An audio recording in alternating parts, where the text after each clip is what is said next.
ఈరోజు దేవుని వాగ్దానం, స్వస్థత నీకు శీఘ్రంగా లభించును. దేవుని వాగ్దానం సెలవిస్తూ ఉన్నది. యెషయా గ్రంథం 58వ అధ్యాయం 8వ వచనం ప్రకారం, వస్త్రహీనుడు నీకు కనబడినప్పుడు వానికి వస్త్రములిచ్చుటయు ఇదియే గదా నాకు ఇష్టమైన ఉపవాసము. అలాగున నీవు చేసిన ఎడల నీ వెలుగు వేకువ చుక్క వలె ఉదయించును. స్వస్థత నీకు శీఘ్రముగా లభించును. నీ నీతి నీ ముందర నడుచును. యెహోవా మహిమ నీ సైన్యపు వెనుకటి భాగమును కావలి కాయును. నా ప్రియ సహోదరి సహోదరులారా, దేవుడి రోజు మీతో వాగ్దానం చేస్తూ ఉన్నాడు. వస్త్రహీనులు మీకు కనబడినట్లయితే వానికి వస్త్రములిచ్చుటే నిజమైన ఉపవాసము అని దేవుని వాగ్దానం సెలవిస్తూ ఉన్నది.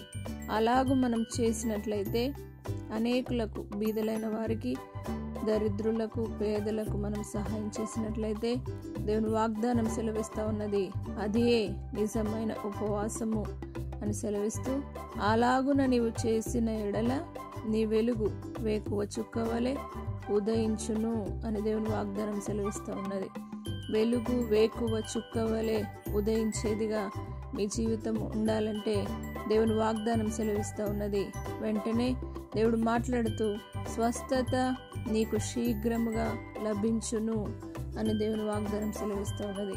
ఎంత భయంకరమైన అనారోగ్యంతో ఉన్నారో, ఎంత భయంకరమైన ఇబ్బందుల గుండా మీరు వెళ్తూ ఉన్నారో, ఈరోజే స్వస్థత మీకు శీఘ్రంగా లభించబోతుంది. కాబట్టి తప్పక దేవుని సన్నిధిలో మీ వెలుగు వేకువ చుక్క వలె ఉదయించినట్లుగా అనేకులకు ఇచ్చేవారిగా దేవుని సన్నిధిలో మీరు ఉన్నట్లయితే తప్పక దేవుని వాగ్దానం సెలవిచ్చిన విధంగా స్వస్థత మీకు శీఘ్రంగా లభించును.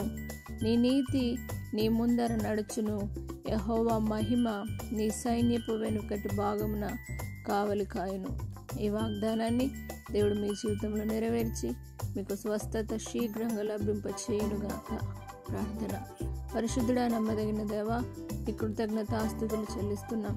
దేవానికి స్తోత్రం. వస్త్రహీనులు మాకు కనబడినట్లయితే వారికి వస్త్రములు ఇచ్చుటే దేవా నాకు ఇష్టమైన ఉపవాసం అని మీరు సెలవిచ్చారు.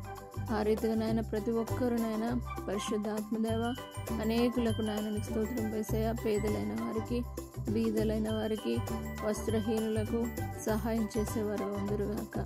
అలాగూ చేసి దేవాని స్తోత్రం శోధించినప్పుడు దేవా నీ సన్నిధిలో అద్భుత కార్యాలు జరిగించి స్వస్థతనిచ్చే దేవుడవు నాయన. వారి వెలుగు వేకువ చుక్క వలె ఉదయించునని సెలవిచ్చిన దేవుడవు. ప్రతి ఒక్కరిని చుక్క వలె ఉదయింపచేయండి. స్వస్థత శీఘ్రంగా లభింపచేయండి. వారి నీతి వారి ముందర నడుచునుగాక. నీ మహిమ సైన్యపు వెనుకటి భాగమున కావలి కాయునుగాక. పరిశుద్ధాత్మదేవ, అనారోగ్యంతో ఉన్న బిడ్డల కోసం ప్రార్థిస్తున్నాం. అస్వస్థతతో హాస్పిటల్లో ఉన్న వారి కోసం ప్రార్థిస్తున్నాం. దేవాని స్తోత్రం. ఇప్పుడే ప్రతి ఒక్కరికి స్వస్థత అనుగ్రహించి, విడుదల అనుగ్రహించి, జయమునిచ్చి నడిపించగలరని నజరేయుడైన యేసు పరిశుద్ధ నామమును బట్టి అడిగి వేడుకుంటున్నాము తండ్రి. ఆమేన్. దేవుడు మిమ్మల్ని స్వస్థపరిచినాడు.